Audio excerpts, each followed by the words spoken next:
Welcome, everybody. It's Bearcat Insider. I'm Chance Kirby. I'm with everybody's favorite assistant, Travis Marsh, and we're here for Victory Monday. How you feel? Well, and we're 4-1, and I get the feeling that we're 0-5. So, but a win's a win. I'm happy to win, but we have work to do. What's the Charlie Brown character that walks around with the rain cloud over him all the time? Or Eeyore? You're like Eeyore. Yeah. I guess. All things considered, we played well. We played well enough to win, obviously, and we played well enough to win by 32 points, I do believe. Final score is 53-21. 52-21. 53 was the previous week. Okay, well, I get our 50s confused, and so I guess that speaks volumes about the expectations of the program that on back-to-back weeks we've scored over 50 points, and you still look back on it and you think of how much better we could have done. So I guess that's a positive, is that just maybe the expectations are our own worst enemy, which is okay. I want to keep the expectations up there, and I want to keep getting better as a driving force. But all things considered, I think we did really well. We had a substitute quarterback. The backup was the starter. And anytime you score that many points and you have your backup quarterback in the game, how awesome is that? And he made a couple of, I guess you could say, rookie mistakes, but he learned from them. He got better from them, and I thought he managed the game pretty well. I thought he did really well. I thought he did really well too. I want to back up a minute before we ever get to him playing. Kind of like last year in the Crum game, when the best kept secret in town was that Pitts wasn't playing. Again, I think it was a shock to most people when they saw Max show up in crutches. I don't understand how y'all are able to lock down information in a world of social media and kids that literally post everything. I mean, you guys do a good job at that. A lot of it has to do with the fact that we just don't talk about it very much. You practice with the kids who can practice, and you prepare the kids who can prepare, and you just move on. And that's not to diminish Max's injury or any other injury. You referenced the Crum game, Pitt's injury last year. It's not that we're diminishing them or their importance or the significance of the injury. But the fact of the matter is once we get the word from the trainers and or the doctors that player is out, I mean, you just kind of have to move on temporarily. And you say, Max isn't the dude this week. Dakota's got the ball, and so you go all eggs in that basket, and you just don't talk about it. And kids, it's out of sight, out of mind. What you talk about is what they remember, and that's what they hang on, and what you don't talk about, they kind of don't think about. So I think that's mostly what it is, and that falls on Coach David, and he does a great job of preparing everyone and setting the tone and things like that. Does it make it easier if you have to transition in a situation like that to a backup quarterback? It has to be easier that your backup's a coach's son. I mean, I would think, get more intense film training and football discussion because he can't get away from it versus if it was somebody else. I don't know what happens at the David household. I have no idea, but I know that even if you took Dakota out of the Coach David's household, he's going to prepare like a maniac just because that's him. I've known Dakota for a long time, back when he was in junior high, and he's been around the game at an intimate level for a very long time, and he loves it. He loves the game of football. He loves the preparation of it. He knows everybody's job on the offense and the defense and probably every special teams, and he can tell you the ins and outs of the playbook on both sides of the ball because he really is a student of the game. And so I think that's one of the things that makes him successful is his knowledge. Now, of course, his intimate knowledge of the game and being around the game is a direct reflection of his dad being a head coach. And he's been immersed in the game, probably more than anyone else. And so, it does give you a leg up It really does, because he understands where we're trying to go as a program probably more than anybody else, because he has to deal with it on a daily basis. Makes sense. Yeah. His stat line, he was 8 of 14 with 129 yards passing, 3 TDs, 1 interception. Yeah. It's a pretty good line. And the interception was just a young quarterback mistake. I mean, it was. If you asked him at the time, he would say, well, I was just trying to make a play, and, Ish was open and this and that. And then I bet you if you asked him today, he would tell you all of the things that he was told on the sideline. Hey, sometimes it's better just to eat it and take the sack, and, we can live to play another day in that type of situation, because, it was right around a minute to go in the game, or in the first half. And, we wanted to take an opportunity to have a positive play, and ended up being an ultra negative. Anytime that you allow a defensive score, you have to really analyze what happened. And just Dakota, he saw Ish stand in the left flat and was trying to get the ball out to him, because it was important, because we were, I guess we were up at the time. We were quickly down. We were up 20-14, I think. Yeah, we were up 20-14, and that made it 21-20. And we were able to claw back in before we went to half. Gosh, I feel like I have that wrong. I think you do. I think that tied it at 21. Then we went down and kicked a field goal. That is, and that made it 24-21. Yeah. Because we went for 2 and made it one. Aiden's. The 21-20s the week before. You're confusing Peaster and Bowie. I'm telling you, it all runs together after a while. The second quarters have been scary the past 2 weeks. I've seen a lot of football in the past 5 weeks. You have to forgive me. But, in any case, it gave them life. And that's what you want to avoid, and that's what he understands now. He learned from his mistake. Let's talk about Ish for a minute. You mentioned Ish. Okay. I've talked to Ish, and I don't think it would upset him if I said this, but Ish has turned into the Ish, in my opinion, that he's been talking about for the past 2 years. He's becoming that guy now. He had 24 carries for 184 yards, and that's an average of 7.7 yards a carry.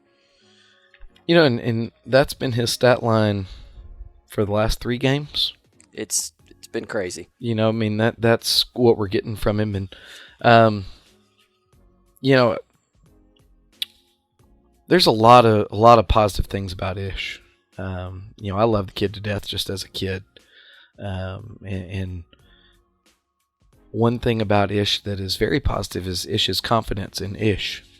And rightfully so. I like a kid that has a lot of confidence, and Ish's number one fan is Ish.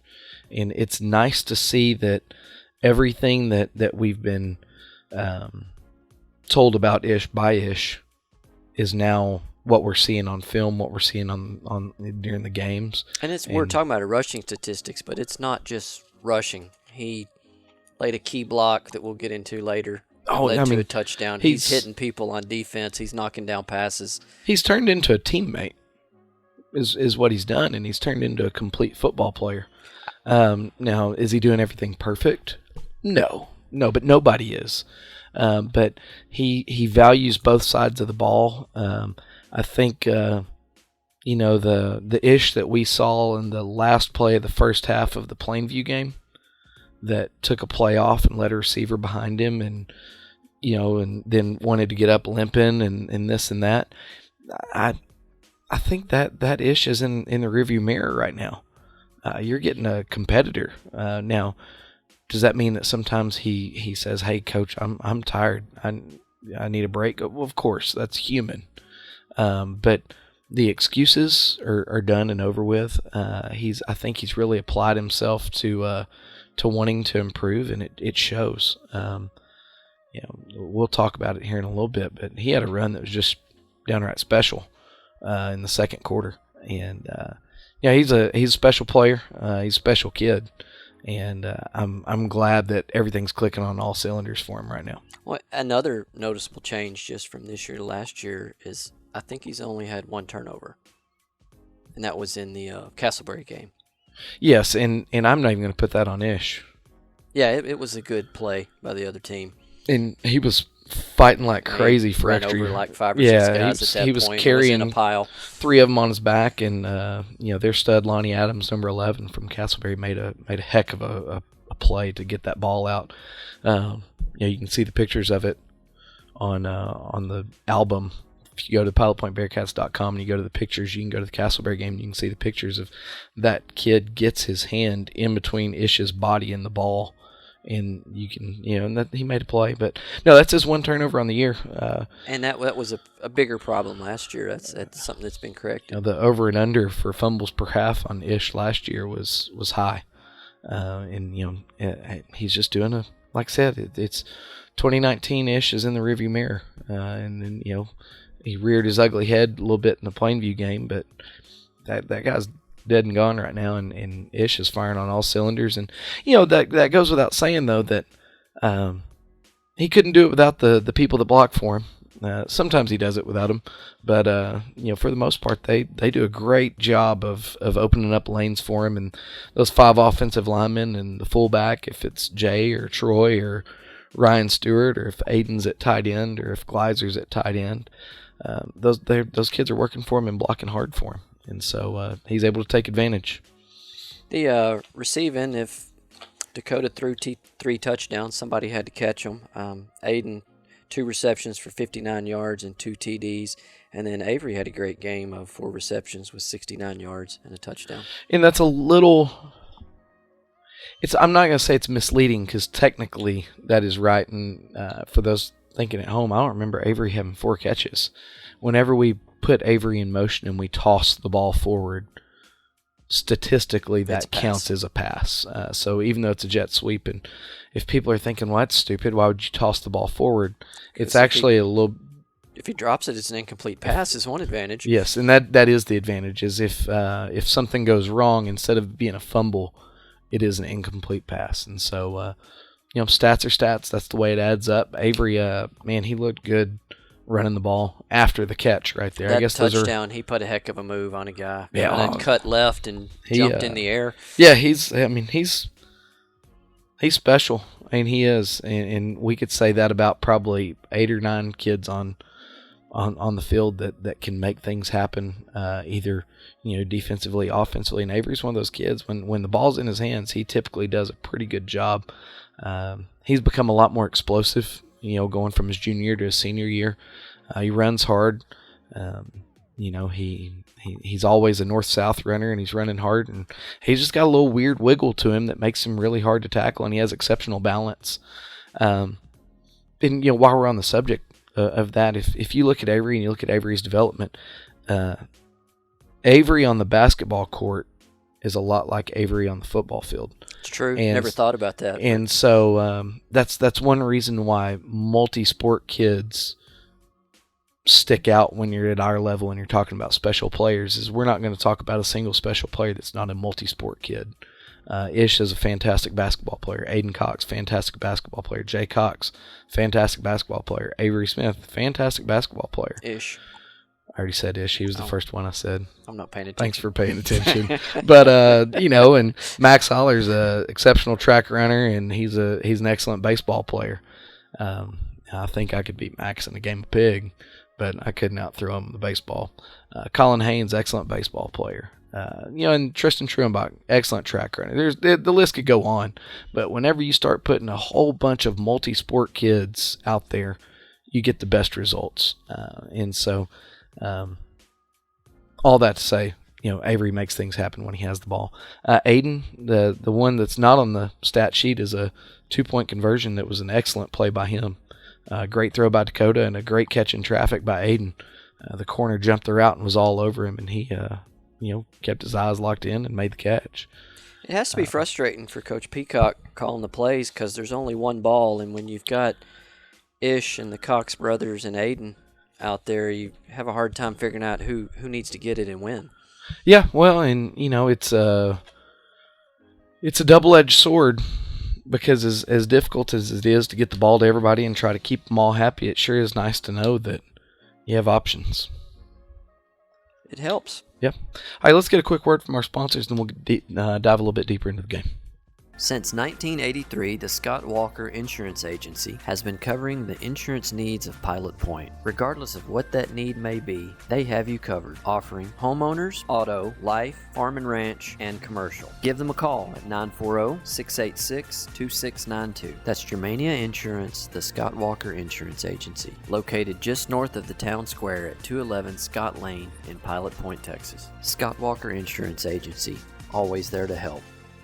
We want to wish our varsity cheerleader, Abby, a great senior year. Love Mom, Dad, and Michael. There is no better source for local news than the Pilot Point Post-Signal. Pilot Point Post-Signal has been covering Pilot Point since 1878, providing award-winning, top-notch coverage of Pilot Point and the Pilot Point Bearcats. You can start your subscription today by going to postsignal.com and signing up for their special, which is 2 months free of the digital and print copy, or you can call their phone number at 940-686-2169. The Pilot Point Post-Signal, the best source for local news. Man, we talked a lot of offensive production there in that first segment. Why don't you hit me a little bit of defense here since you're looking at the stat sheet? I am looking at the stat sheet, and Tristan Trubenbach with the 11 solo tackles and 5 assists for a total of 16. Yeah. He had a heck of a game. He also had 2 sacks. He did. He played really, really well. I was very pleased with the way that he played. And he got better as the game went on, which the defense did just in general. But Tristan played a well of a game, and very impressive. And Gavin also got a sack. Well, and Gavin had that big sack, and that's fine. And our defensive stats guy, they missed a strip sack by Aiden in the fourth quarter.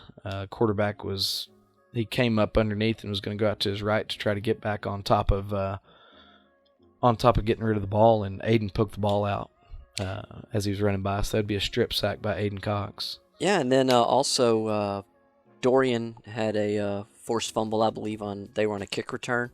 Yeah. And then Preston Webb had an interception. Yeah. So it's good to see some turnovers. Well, not only that, it's good to see some of the depth showing up and getting turnovers, kids that aren't always in all the time. Like Preston making a play. And, they were making plays when we needed to make plays. But unless you're the Atlanta Falcons, anytime you can win the turnover battle, you're probably going to win the game. Always goes back to the Atlanta Falcons. Well, not in a positive way this time. Now, we'll take a quick break, get a couple more sponsors in. We're going to come back and we're going to talk touchdowns. Is that right? That is right. We'll get into the details of the game. All right. Quick word from our sponsors. See you in a minute. We're going to take a break from our show to give a word about the Nutrition Den. Ken and Angela, they offer a full line of Herbalife products. You can get a workout shake, a protein shake, meal replacement. They have energy drinks. They have a full line of products that can help you meet your health goals. Not only that, they're great people. They're fun to be around. They're fun to talk to. Hit them up on Grubhub. You can hit them up on Grubhub. And social media, they're active on their Facebook, which is the Nutrition Den, and there's even a check-in special to go along with their daily specials that they have almost every day of the week. So thank you, Ken and Angela. Thank you, Bearcat Nutrition Den. Now back to the show. Hi, I'm Greg Pelzel. Here at Pelzel Printing, we do custom embroidery, custom screen printing, and promotional product. You can reach Greg Pelzel at 940-453-5443. Go Bearcats. Pelzel Barbershop and Salon and Southern Junkies has been home of the Bearcats since 1973. Whether you are looking for a classic crew cut or the perfect game day outfit, we have you covered. We carry a few fan favorite brands including Hey Dude Shoes, Judy Blue Jeans, Z Supply Clothing, and Orleans Candle Company. Come check us out on the north side of the square in downtown Pilot Point or online at www.southernjunkies.com, and that is junkies with a Z. And don't forget, go Bearcats! All right, we're back, and thank you for those sponsors. Now we're going to get into the touchdowns and the details of the game. So the game started out, Bowie put up a drive. Thanks. And we knew going in, this was not the 0-10 Bowie team from 2019. No, they already have 2 wins. They changed their offensive, output and philosophy, and it showed on that first drive.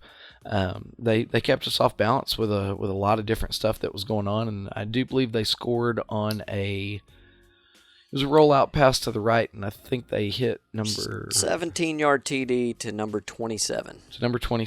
And let's take a listen to that real quick. Shotgun, rollout right for Colby Miller. He's looking to throw the ball, cuts it up, nowhere to go. Oh, he's got a man. Touchdown Bowie. So Well, and it's our weekly bash on number 8 session. To say that real quick, they obviously watched film, and they did. determined that the path to victory was through number 8.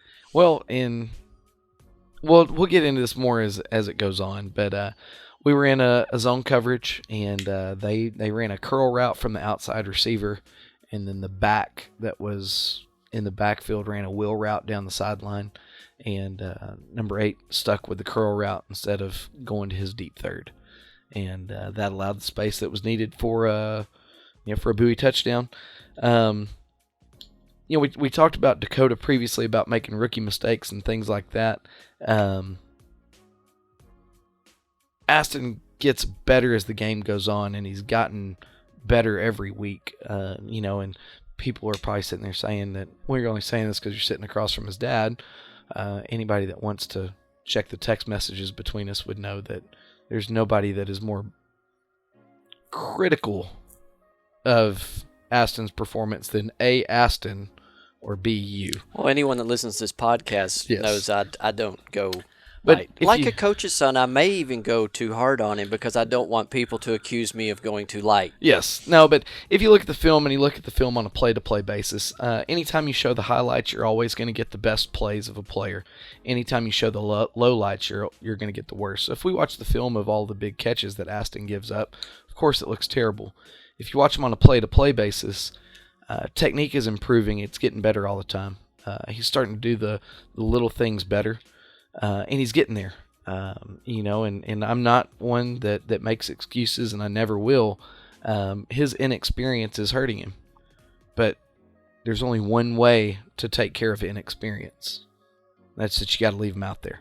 Well, and he's got to get used to it because, as we talked about in the first segment, when you're watching tape and you see that the other corner is Ish and you're Aston, they're coming at you. Yeah, well, for sure. And Ish has done a fantastic job this year to this point. I don't know how many balls have been caught on Ish, but it's in Ish's favor. Whatever the number is, he's doing a good job. He's not getting many looks, and you don't get looks for two reasons. One, you're in good coverage, and so your receiver isn't open, and two, they're picking on the other guy. And so I think it's a combination of both.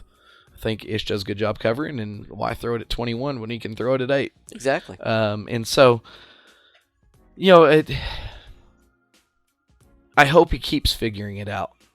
And so, if not, he's going to be, he's kind of like, all things go back to the Falcons and all things go back to Baylor.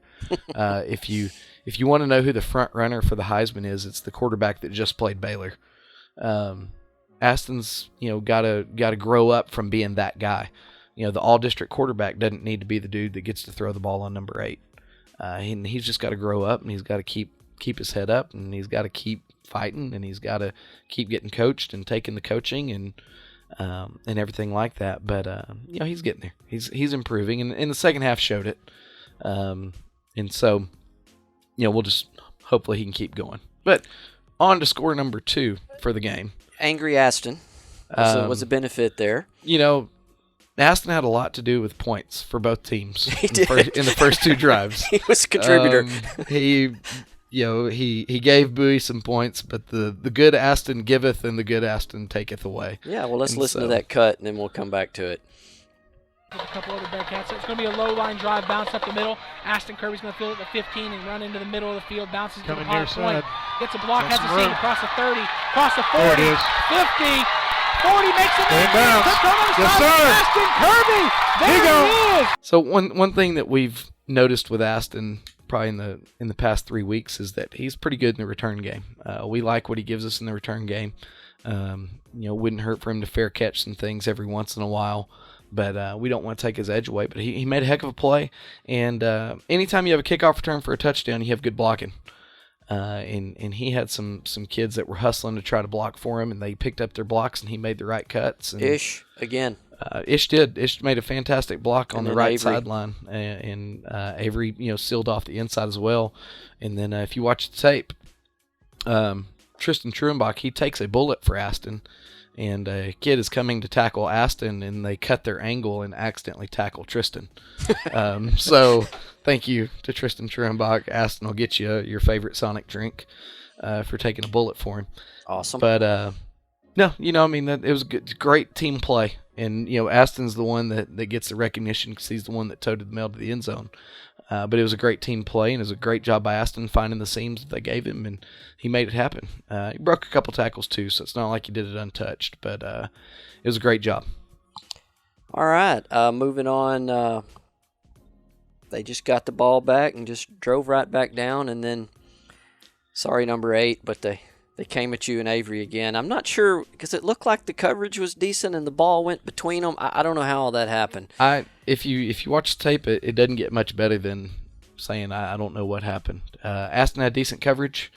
Avery got a heck of a jump to get over there from free safety, and I don't know if it was one of those things where Aston saw Avery and Avery saw Aston and they assumed that the other one was going to make the play, or if number 12 just made a heck of a catch. But in any case, number 12 made a heck of a catch between two defenders and then snaked his way to the end zone.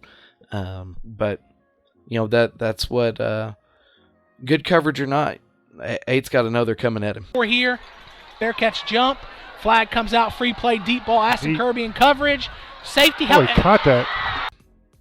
It was Ryan's opinion on the radio cast that this was the best quarterback that we faced this year. Is that your opinion as far as passing?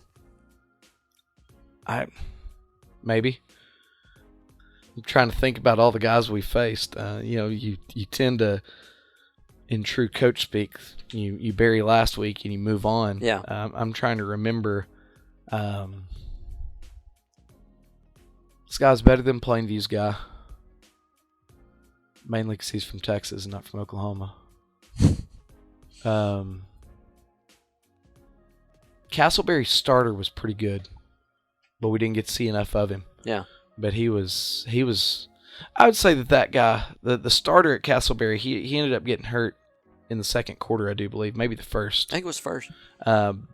But that small snapshot, if you would have expanded that over the whole game, I think he probably would have been the best signal caller. But this one was right up there with him. He was good. He was decisive with the ball. The only reason I'm going to say and disagree is he was basically non-existent in the second half. And so I think that's kind of a knock against him. But he was good. I don't want to just straight disagree with the radio voice of the Bearcats, but he was a good signal caller for sure. And then to close out the first quarter, pretty much when the clock hit 0, Ish got a 5-yard TD. Anything you remember about that one stands out? He punched it in. He did Ish things. He got the ball, got in the end zone. And it was really, it wasn't a special run. It was just he did what he had to do, and the blocking was there. And I do believe he did kind of have to bull his way to the end zone at the very end of it. But yeah, it was, as far as Ish runs go, it was pretty spectacular. There you go. This is under center snap to Ish Harris. Ish Harris is going to be patient again, find the cutback lane. Ish Harris in for the Pelzel Printing touchdown on the 5-yard carry by Ish Harris. Another patient run going to the right. That's when you know you're scoring a lot of TDs, when you they're just it's just a touchdown. Yeah. Okay, well, let's move on into the second quarter then. The next touchdown. Now, what was the score going in the second quarter? I knew you were going to ask me that, and I only wrote down the touchdowns, but I didn't write the score. But I think at the end of the half, it was 24-21 us. So at the end of the first quarter, looks to me like I don't remember how we did on our extra points, but it could have been 14-14.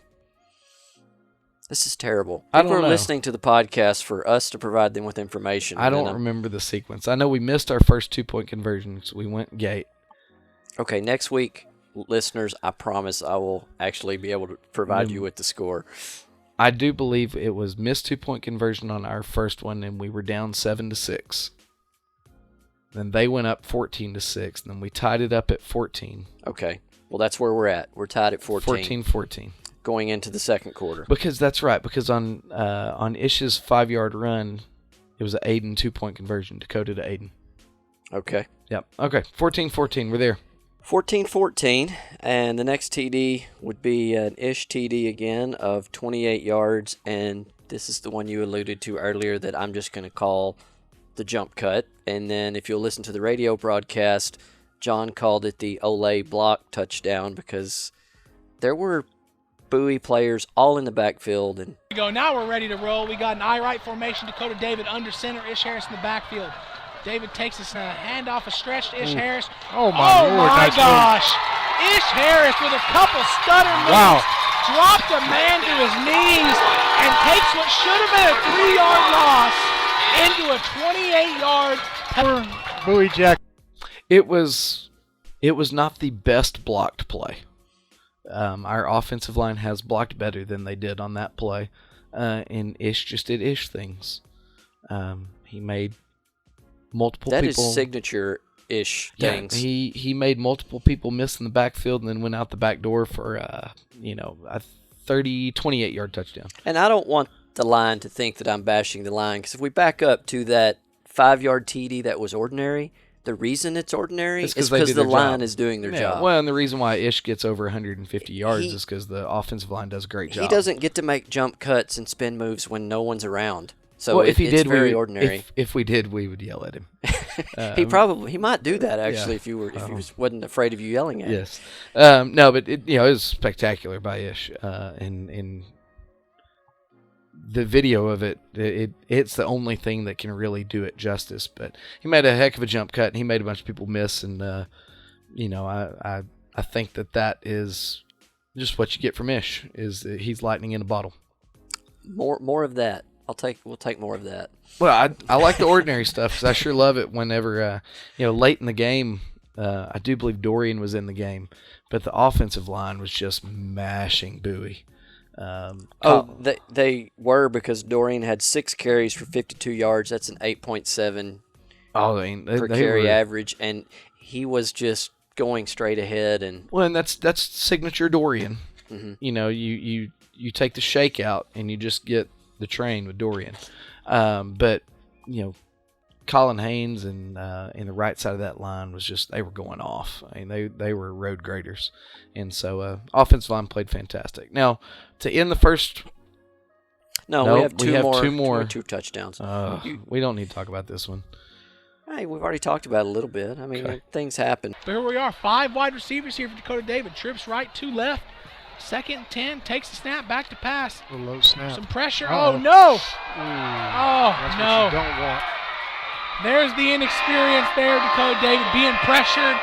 Thought he was going to just bail it out there to a guy he had in the flat. Ball floated in the air too much.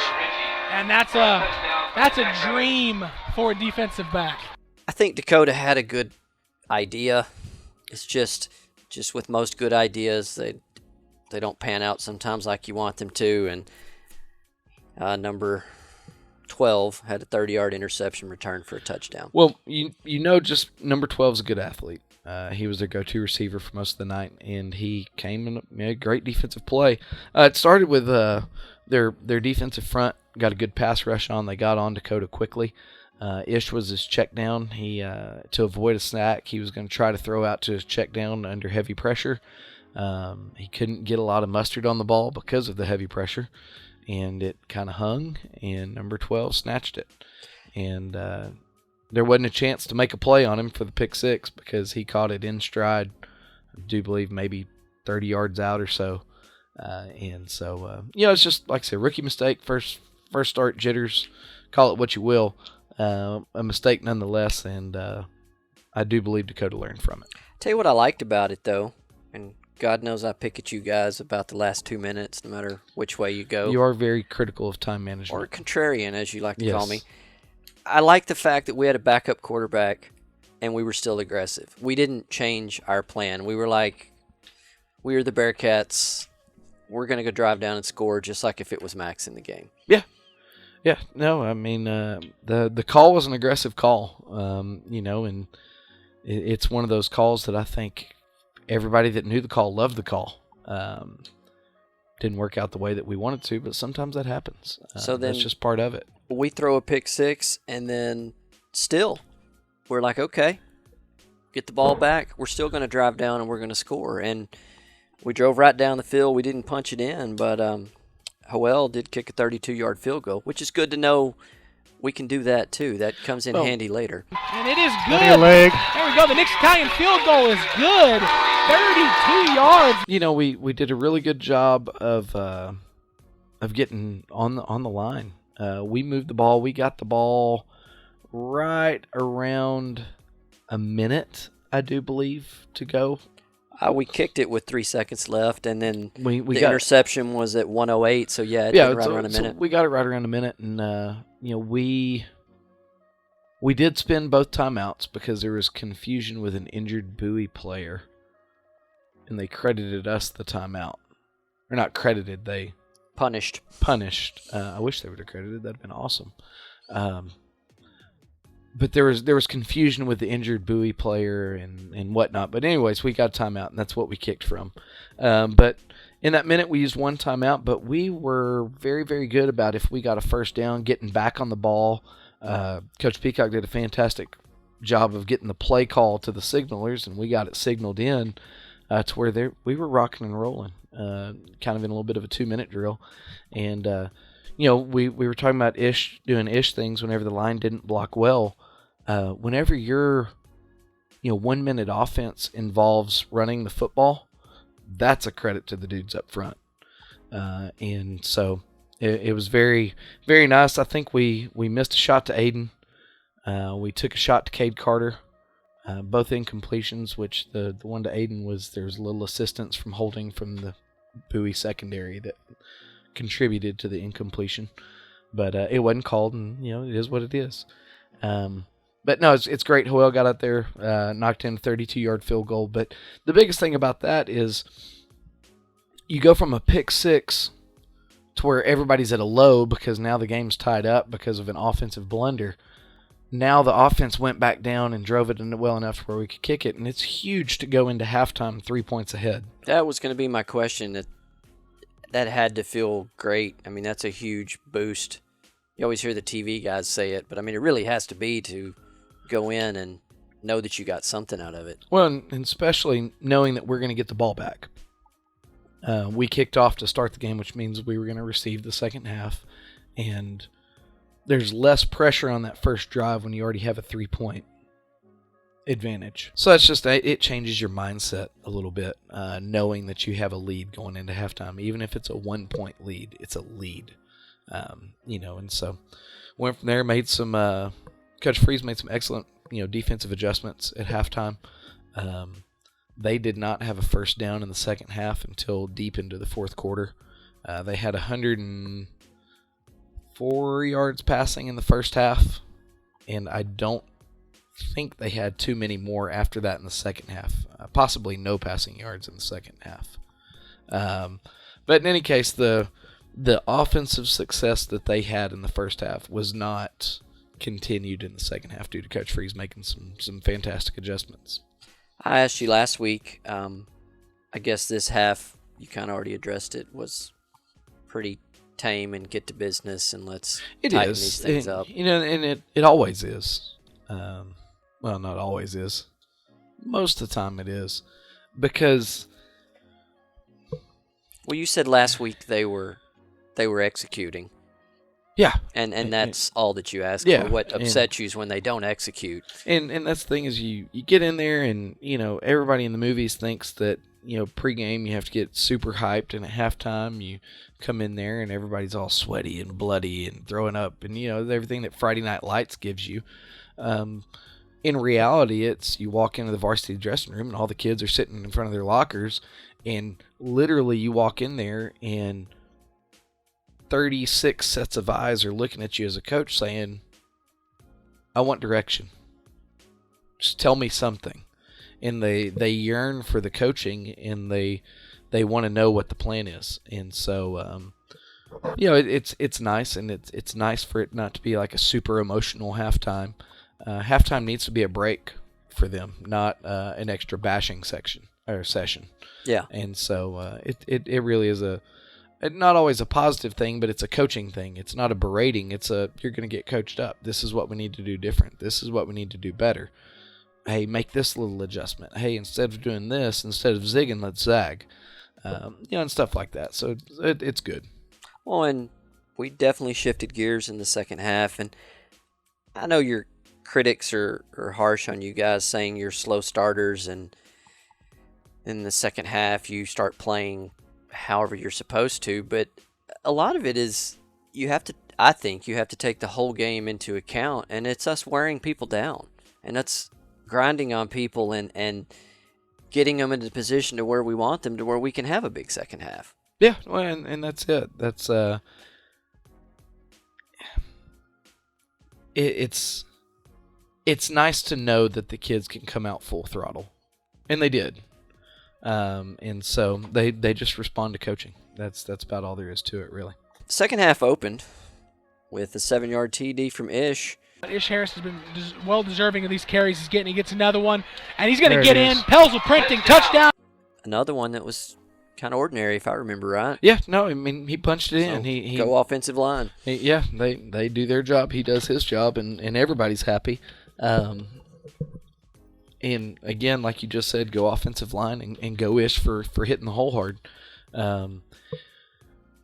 If I remember correctly, if you were at Thursday morning breakfast, you got to hear Coach Peacock's explanation of a play. Yes, the stretch, I believe. This was that play. Okay. And it was blocked to perfection again. And so, for those of you that want to listen to Bearcat Insider, if you really want to be an insider, you can go to that Thursday morning breakfast and get a little key piece of coaching wisdom. Every Thursday morning, 5:45. I do believe this week will be from Coach Perez. Really? That seemed to be Coach Freeze's vote. Okay. So you just never know. Yeah. The chalk talk, who it's going to be. Yeah. It's a revolving door of voices. I'm waiting for Alling. We need that. We really need that. And he can't talk Aggie football. It has to be Bearcat football. Has to be a Bearcat play? Yes. Not anything Johnny Manziel ever did? But hats off to Ish and the offensive line. They did a great job punching it in the third quarter. All right, and then to close out the third quarter, Dakota threw one to Aiden, 14-yard TD. Yeah, and he was wide open. Ish Harris back in the game. Yep, 3rd and 10 for the Bearcats. It's going to be a fake handoff to Ish Harris. Throwback tunnel screen. Aiden Cox catches it. Picks up a block. Pilot Point. Touchdown. Man, oh man, what a good play call. This is one of those plays where whenever Coach Peacock sent it down, I do believe that... Was this a touchdown play? He sent down a touchdown play. There you go. And mark it down, everybody. We had a touchdown play. It's one of those where after they line up, I do believe we had a reservations for 6 call. And, man, it worked out great. It was a great play call by Coach Peacock. Great execution by the kids. Can you pull the curtain back just a tad? What made that a touchdown play? Their alignment. Okay. The way that they lined up to the formation that we ran, Coach Peacock always talks about it being a numbers game and counting hats. Uh-huh. They didn't have enough hats for that play. And he knew it from the play before. And he called it. And the unsung hero of that whole thing, okay, Dakota obviously threw a great pass. Aiden made a great catch and waltzed into the end zone. But the unsung hero of that whole thing is Dak Morgan. And he made a heck of a block on that play. And so, kudos to everybody involved. It was a good deal. All right, now we're going to move into the fourth quarter. And Dakota throws another touchdown pass, and this is the one we alluded to earlier that some may say is a run or believe it to be a run, but it was Avery. Technically a pass, and this is the one where Avery puts his skills on full display. And let's listen to the call real quick, because this one's probably a pretty good call. Motion for the Bearcats, low snap, pitched up to Avery Smith. Avery Smith turns the corner, trying to pick up a block. 30-yard, that's technically a pass because it was a forward pitch on the jet sweep, but nonetheless, 30 yards. I mean, that's Avery doing Avery things, his little cool jumping pirouette on the sideline, and his quickness, his 0 to 60 is what separates him from other athletes. He gets to top speed so quick, and he also doesn't lose speed on his cuts. That's just what makes Avery special, and it's one of those plays that where we're able to get the ball in the hands of an athlete, and he makes it happen. And then that I just want to go back to that move again. And you're talking about his speed. We talked about it in several podcasts and with Peacock and you and how important those 300s are during the summer. And I'll always remember Avery being up there in the front. Yeah, and it shows. He does a good job for us defensively. And he had big shoes to fill filling in at free safety for Jabbo after Jabbo graduated, because Jabbo was kind of an unsung hero of that defense all last year. And so putting Avery in that spot and seeing the way that Avery's responded has been very nice. Then we moved Avery from outside receiver to inside receiver, and it paid dividends. Able to get him the ball, multiple ways has really benefited us. And then we're going to close out the scoring. Dakota threw a 45-yard touchdown to Aiden. Let's listen to that real quick. Takes a snap, draws back to pass. Aiden Cox down the seam, open. Can he get it? Touchdown, Bearcats. Aiden's hands, you knew if he caught it was going to be a touchdown. Dakota just threw a dime to Aiden is all it was. And, we went ball down. There was no safety in the middle of the field. It was straight man coverage across the board. And, there's two things that have to happen whenever, you're trying to cover Aiden Cox on a deep route. First thing is you have to keep up with him, and that's what Bowie couldn't do on that play. He just got behind him, and Dakota threw a great pass. Second thing is if it's a little bit underthrown, you're going to have to out-rebound Aiden Cox. That's a problem, because that cat's a big cat that can go up and get it. And so, luckily, he didn't have to go up and get it because Dakota threw a perfect pass, hit him in stride, and strike up the band. Well, let's take a quick break, and then we'll come back and close this game out. Cat fans, one thing that I love about walking into the field house is looking at all the old pictures that you have from years past and being able to relive the history of those great teams and great players. And I love walking through with my sons and showing them a picture and saying, man, look at that guy, and telling them a story about a great play. And you can have the same opportunity to do that with your family by using Ashley Marsh Photography to capture your family's great memories. Seeing those pictures of your family will allow you to talk to your kids or your grandkids and tell great stories about things that you've done or things that you've seen or just funny memories that you might have. So if you ever want to document your family's history, please contact Ashley Marsh Photography. You can find her on Facebook, on Instagram using Ashley Marsh Photography, as well as her website, ashleymarshphotography.com. Located in Pilot Point, Texas, the Chandler family has been making custom cabinets for over 40 years. As a team, Chandler Cabinets is committed to designing and building the perfect cabinets for you. They will make the process comfortable and stress-free by personally guaranteeing a superior product built on the standard of superior craftsmanship and immaculate customer satisfaction. From concept to completion, perfect form and function. Chandler Cabinets is an award-winning company with a reputation for consistent innovation at the highest level of design. You can find more information on Chandler Cabinets at chandlercabinets.net or on their Facebook page, Chandler Cabinets. Chandler Cabinets, 40 years of excellence. Got any final thoughts on this game? Well, the most important thing is we're 2-0 in district. There's no such thing as an ugly win. And you have to pardon me if you hear squilling. I have a studio guest who woke up from her nap.